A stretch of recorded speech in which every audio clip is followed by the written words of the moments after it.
তৃণমূল আর কোথায়? কাজল কেষ্টর জেলায় তৃণমূল ছেড়ে সিপিআইএম এ যোগ দিল অন্তত 150 পরিবার। বীরভূমে সিপিআইএম এর পতাকা হাতে তুলে নিলেন কয়েকশো মানুষ। যোগদানকারীদের দাবি, বিজেপির সঙ্গে লড়াই করার জন্য সিপিআইএম তাদের ভরসা। বীরভূমের রাজনীতিতে একসময় যাদের নাম সবচেয়ে বেশি আলোচনায় থাকত তাদের মধ্যে অন্যতম ছিলেন অনুব্রত মণ্ডল এবং কাজল শেখ। কিন্তু সময়ের সঙ্গে সঙ্গে সেই ছবিতে এসেছে বড় পরিবর্তন। দীর্ঘদিন ধরে প্রকাশ্যে খুব একটা দেখা যাচ্ছে না অনুব্রত মণ্ডলকে।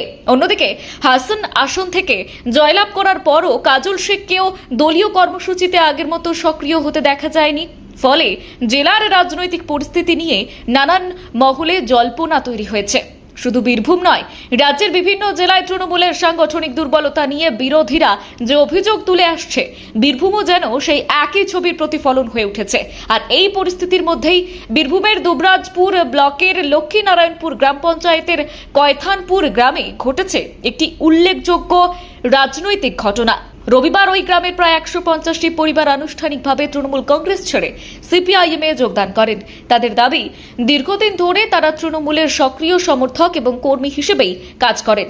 অনেকেই বিভিন্ন সাংগঠনিক দায়িত্ব সামলেছেন, কিন্তু বর্তমানে সেই দলের সংগঠন কার্যত ভেঙে পড়েছে এবং সাধারণ মানুষের জন্য কাজ করার মতো পরিবেশ আর নেই বললেই তাদের মনে হয়েছে।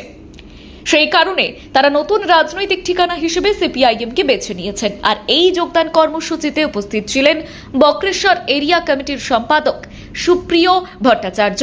নতুন সদস্যদের হাতে দলীয় পতাকা তুলে দিয়ে তিনি তাদের স্বাগত জানান। তার বক্তব্য, বর্তমান রাজনৈতিক পরিস্থিতিতে বিজেপির বিরুদ্ধে প্রকৃত অর্থে লড়াই করার ক্ষমতা একমাত্র সিপিআইএমেরই রয়েছে। আর সেই বিশ্বাস থেকেই এলাকার মানুষ স্বতঃস্ফূর্তভাবে লাল পতাকার তলায় একত্রিত হয়েছেন।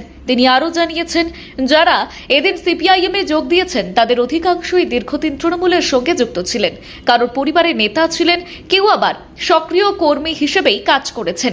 তবে বর্তমান রাজনৈতিক পরিস্থিতি এবং মানুষের স্বার্থের কথা ভেবে তারা নিজেরাই সিপিআইএম এ যোগ দেওয়ার ইচ্ছে প্রকাশ করেন। আর সেই সিদ্ধান্তকে সম্মান জানিয়েই আনুষ্ঠানিকভাবে তাদের দলে স্বাগত জানানো হয়।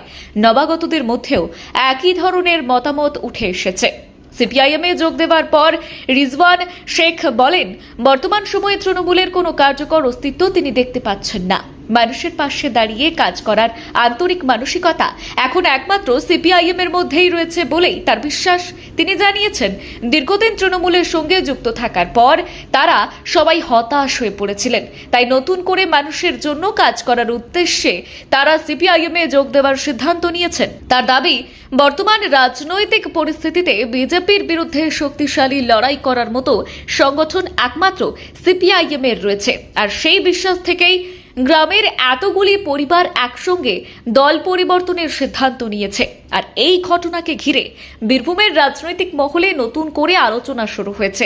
একসঙ্গে এতগুলি পরিবারের দলবদল আগামী দিনে জেলার রাজনৈতিক সমীকরণে কতটা প্রভাব ফেলবে তা নিয়ে ইতিমধ্যেই নানান মহলে জল্পনা তৈরি হয়েছে। ব্যুরো রিপোর্ট, গলসি বার্তা।